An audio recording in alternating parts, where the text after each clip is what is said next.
اعوذ باللہ من الشیطان الرجیم بسم اللہ الرحمن الرحیم۔ سورہ نساء کی ایک آیت پڑھ رہا ہوں، آیت نمبر 170۔ یا ایہا الناس قد جاءکم الرسول بالحق من ربکم فآمنوا خیرا لکم۔ اے لوگو، تمہارے پاس تمہارے رب کی طرف سے حق لے کر رسول آ گیا ہے، بس تم ایمان لاؤ تاکہ تمہارے لیے بہتری ہو۔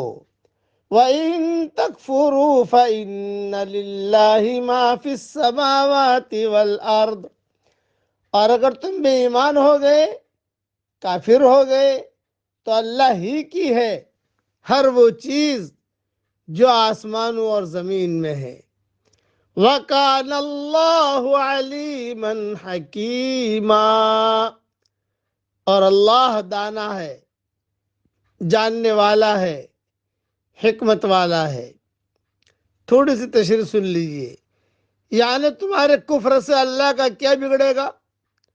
جیسے حضرت موسیٰ علیہ السلام نے اپنی قوم سے فرمایا تھا، ان تکفروا انتم ومن فی الارض جميعا فإن اللہ لغنی حمید۔ سورہ ابراہیم کی آیت نمبر 8 ہے۔ اگر تم اور روئے زمین پر بسنے والے سب کے سب کفر کا اور بے ایمانی کا راستہ اختیار کر لیں تو وہ اللہ کا کیا بگاڑیں گے؟ یقیناً اللہ تعالیٰ تو بے پرواہ تعریف کیا گیا ہے، بے پرواہ ہے اور تعریف کیا گیا ہے۔ حدیث قدسی میں ہے، اللہ تعالیٰ فرماتا ہے، اے میرے بندو، اگر تمہارے اول اور آخر تمام انسان اور جن اس ایک آدمی کے دل کی طرح ہو جائیں جو تم میں سب سے زیادہ متقی ہے، تو اس سے میری بادشاہی میں اضافہ نہیں ہوگا۔ اور اگر تمہارے اول اور آخر اور انس اور جن اس ایک آدمی کے دل کی طرح ہو جائیں جو تم میں سب سے بڑا نافرمان ہو، تو اس سے میری بادشاہی میں کوئی کمی نہیں ہوگی۔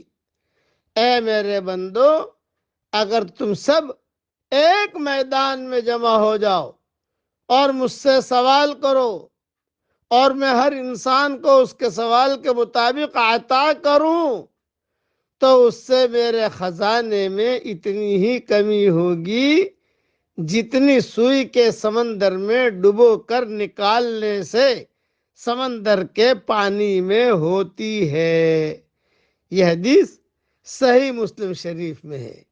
اس لیے کرنے والا اللہ ہے، اللہ کی بڑائی کو تسلیم کریں، اللہ تعالیٰ کے احکامات کو پورا کریں۔ دین پر چلنے کا ایک ہی راستہ ہے کہ اللہ کے احکامات کو آدمی پورا کرے۔ دین کمانے کا ایک ہی راستہ ہے کہ اخلاص کے ساتھ اللہ کے احکامات کو پورا کیا جائے۔ اور دنیا کمانے کے 99 راستے ہیں، تو آدمی 99 راستے میں بھٹکتا رہتا ہے۔ ایک راستہ جو حقیقی راستہ ہے اس پر آدمی نہیں چلتا، وہ اس کی غفلت ہے۔ اس لیے اللہ کی بڑائی کو بیان کیجیے۔ اب پڑھیے میرے ساتھ، اللہ اکبر کبیرا والحمد للہ کثیرا وسبحان اللہ بکرۃ واصیلا۔